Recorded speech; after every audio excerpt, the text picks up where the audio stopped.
आज हम एक ऐसी कहानी की बात करेंगे जो सिर्फ एक मंदिर की नहीं है। नहीं, ये कहानी है एक ऐसे बलिदान की जो महाभारत का युद्ध शुरू होने से भी पहले हो गया था। एक ऐसा रहस्य जिसे शायद इतिहास की किताबों में उतनी जगह नहीं मिली, लेकिन लोगों की आस्था ने इसे आज तक जिंदा रखा है।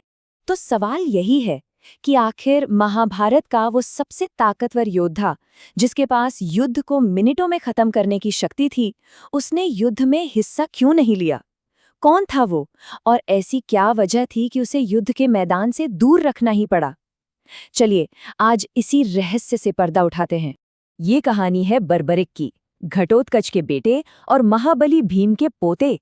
अब हो सकता है कि इनका नाम आपको महाभारत की मुख्य कथा में ना मिले, लेकिन इनकी कहानी लोक कथाओं में, पुराणों में और सबसे बढ़कर लोगों के दिलों में आज भी जिंदा है।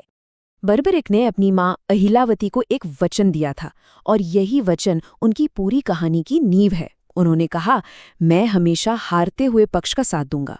सुनने में कितना महान लगता है ना? लेकिन यही आदर्श, यही वचन कुरुक्षेत्र के मैदान में सबसे बड़ी समस्या बनने वाला था। अब इतना बड़ा वचन निभाने के लिए शक्ति भी तो वैसी ही चाहिए थी। तो बर्बरिक ने बहुत कठोर तपस्या की, और उनकी भक्ति से खुश होकर भगवान शिव ने उन्हें वो शक्ति दी जो उस समय किसी के पास नहीं थी। 3 अमोघ बाण। ये कोई मामूली बाण नहीं थे। इनकी शक्ति को समझिए। पहला बाण छोड़ते ही वो युद्ध के मैदान में उन सबको चुन लेता जिन्हें खत्म करना है। दूसरा बाण उन सभी चुने हुए लक्ष्यों को एक साथ नष्ट कर देता, और तीसरा बाण वो पहले दोनों को वापस ले आता। मतलब एक ऐसी शक्ति जो कभी खत्म ही ना हो, जो किसी भी युद्ध को पल भर में समाप्त कर दे। तो जब बर्बरिक अपने नीले घोड़े पर सवार होकर कुरुक्षेत्र की ओर चले, तो कहानी में एक बहुत बड़ा मोड़ आया। भगवान कृष्ण खुद एक ब्राह्मण का भेष बदलकर उनके रास्ते में आ गए। वो ये जानना चाहते थे कि इस युवा योद्धा के इरादे क्या हैं और इसकी शक्ति की सच्चाई क्या है। कृष्ण ने बर्बरिक की शक्ति को परखने के लिए उन्हें एक चुनौती दी।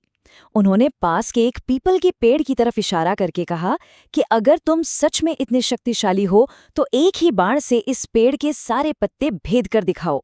बर्बरिक ने बाण चलाया और वो हर एक पत्ते को भेदता चला गया, यहाँ तक कि उस एक पत्ते को भी जिसे कृष्ण ने चुपके से अपने पैर के नीचे छिपा लिया था। जब बाण कृष्ण के पैर के पास आके रुक गया, तब बर्बरिक को समझते देर नहीं लगी कि ये कोई साधारण ब्राह्मण नहीं है। यहीं कृष्ण ने बर्बरिक के वचन के पीछे छिपी दुविधा को सामने रखा। उन्होंने समझाया, तुम हारने वाले पक्ष का साथ दोगे। जैसे ही तुम उनकी तरफ से लड़ोगे, वो पक्ष जीतने लगेगा। फिर दूसरा पक्ष हारने लगेगा, और अपने वचन के अनुसार तुम्हें उनका साथ देना पड़ेगा। ये सिलसिला तो चलता ही रहेगा।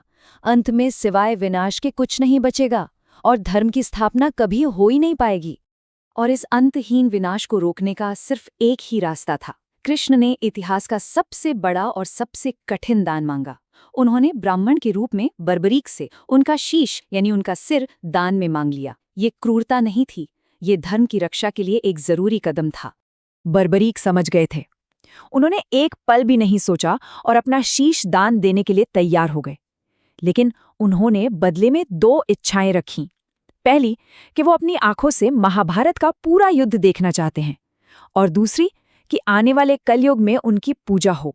बर्बरिक के इस त्याग को देखकर भगवान कृष्ण इतने प्रभावित हुए कि उन्होंने न सिर्फ बर्बरिक को उनकी दोनों इच्छाएं पूरी होने का वरदान दिया, बल्कि उन्हें अपना खुद का एक नाम श्याम भी दिया, और कहा कि कलयुग में तुम मेरे ही नाम से पूजे जाओगे। उनका शीश एक ऊंची पहाड़ी पर रख दिया गया, जहां से वो पूरे युद्ध के साक्षी बने। महाभारत का युद्ध खत्म हुआ।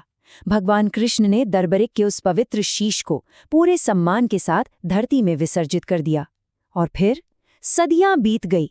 बर्बरिक की कहानी, उनका बलिदान समय की परतों में कहीं छिप गया।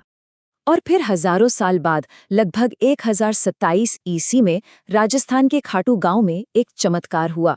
लोगों ने देखा कि एक गाय रोज एक खास जगह पर जाकर खड़ी हो जाती और उसके थन से अपने आप दूध की धारा बहने लगती। जब उस जगह की खुदाई की गई तो वहां से वही पवित्र शीश निकला जिसने कभी महाभारत का युद्ध देखा था। लोक कथाओं के अनुसार उस समय के स्थानीय शासक रूप सिंह चौहान को एक सपना आया, जिसमें उन्हें उस शीश को स्थापित करके एक मंदिर बनाने का निर्देश मिला, और यहीं से खाटू में श्याम बाबा के पहले मंदिर की नींव रखी गई। और देखिए समय का चक्र कैसे घूमा। जिस योद्धा की पूजा उसकी अजेय शक्ति के लिए हो सकती थी, आज उसकी पूजा उसके बलिदान के लिए होती है। खाटू श्याम मंदिर में आज भी उनके शीश की ही पूजा होती है, जो इस बात का प्रतीक है कि शक्ति दिखाने से कहीं बड़ा है सही समय पर त्याग करना। और उन्हें एक नाम मिला, हारे का सहारा। ये नाम उन्हें किसी ग्रंथ या किसी पुजारी ने नहीं दिया। ये नाम उन लाखों करोड़ों आम लोगों ने दिया जो अपनी जिंदगी की लड़ाई में खुद को हारा हुआ महसूस कर रहे थे और जिन्हें श्याम बाबा के दरबार में आकर एक उम्मीद मिली, एक सहारा मिला। आज ये आस्था कितनी बड़ी हो चुकी है, इसका अंदाजा आप इस संख्या से लगा सकते हैं।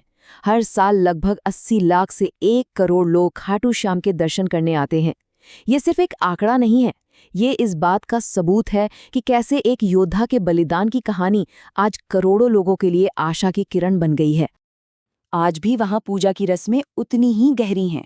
भक्त दर्शन करने से पहले उस पवित्र श्याम कुंड में स्नान करते हैं जहां वो शीश मिला था। लोग दूर दूर से पैदल चलकर निशान यात्रा करते हैं। ये सिर्फ एक पूजा नहीं है, ये अपना सब कुछ उनके चरणों में सौंप देने का एक प्रतीक है। तो आखिर में सवाल ये है कि खाटू श्याम की कहानी आज भी इतनी मायने क्यों रखती है? शायद इसलिए क्योंकि ये कहानी हमें सिखाती है कि जब जीवन में सब कुछ खत्म होता हुआ दिखे, तब भी उम्मीद बाकी रहती है। बर्बरीक ने युद्ध छोड़ दिया क्योंकि उनकी शक्ति जीत हार से परे थी, और आज खाटू श्याम इसलिए पूजे जाते हैं क्योंकि वो हर हारे हुए इंसान को ये विश्वास दिलाते हैं कि कोई भी हार आखिरी नहीं होती।